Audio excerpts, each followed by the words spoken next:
Government गॅझेटियर्सवरती तुमची ही नाही असं तुमचं म्हणणं नाही आहे. नाही ही वेगळं आहे. ती तत्सम जात म्हणून, कारण मराठ्याची समजा यांनी पहिली जी काही माळाची जात घातली नंतर 5-6 घातल्या का पोट जात उपजात नाही. मराठीचे पोटजात कोणी होती त्यांना काय मी कसं लावले पोटजात जाण्यासाठी ती तत्सम होती म्हणून तशी आहे म्हणून. मराठीचे कुंडीत काहीच फरक नाही ना, तत्सम जाते ना ते. बरं, मग तुमचं असं म्हणणं आहे की हे सरसकट देण्यात आलं पण त्यासाठी मराठा आणि पोटजात सरसकट शब्द नव्हते. त्यांची पोटजात उपजात हे म्हणून मराठा आणि कुंडी राज्यातलं एकच. ज्याला घ्यायचं ते घेईन, सरसकट म्हणजे सगळ्याला घ्यावं लागेल. पण म्हणजे तुमचं म्हणणं आहे की जेवढे मराठा आहेत ते सगळे कुणबीच आहेत. मग ज्यांना दाखला घ्यायचा असेल तो दाखला घ्या असं म्हणणं आहे. हो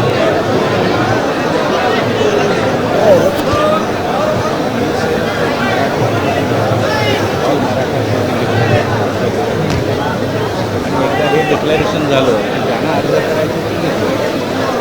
आणि मला जे काही तुमच्या बोलण्यावरनं असं समजतं आहे की ज्यांचं मराठा आहेत त्यांना कुणबी जाहीर करा आणि ज्यांना कुणबीचं सर्टिफिकेट पाहिजे ते असेल घेते. त्यांनी अर्ज करावा आणि सर्टिफिकेट घ्यावं ज्यांना घ्यायचं घेणार नाही. अशीच तुमची मागणी आहे. हो पहिलं 96 कोळी वाटतं, पहिलं 92 कोळी वाटतं. ज्याला घ्यायचं ते घेईन. ज्यांना 96 कोळी वाटतं ते घेणार नाही. नको घेणार, काय गरज नाही आपल्याला.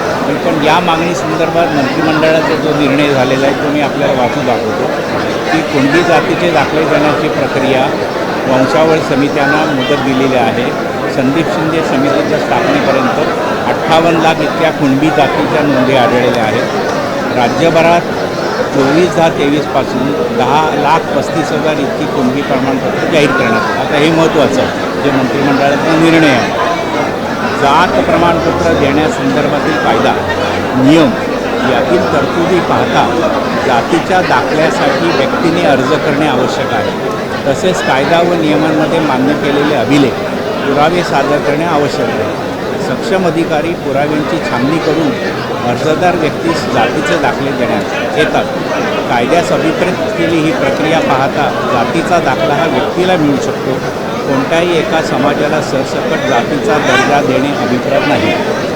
मंत्रिमंडळाचं असं म्हणणं आहे की एखाद्या समाजाला कुणबीत डिक्लेअर करता येणार नाही, व्यक्तीला देता येईल, प्रत्येक व्यक्तीला देते आणि त्या व्यक्तीला देण्यासाठी हैदराबाद आणि निजामकालीन गॅझेट्सचा वापर करून त्या नोंदी रेकॉर्डर आणून प्रत्येकाला सर्टिफिकेट देण्यात येईल असा मंत्रिमंडळाचा निर्णय आहे.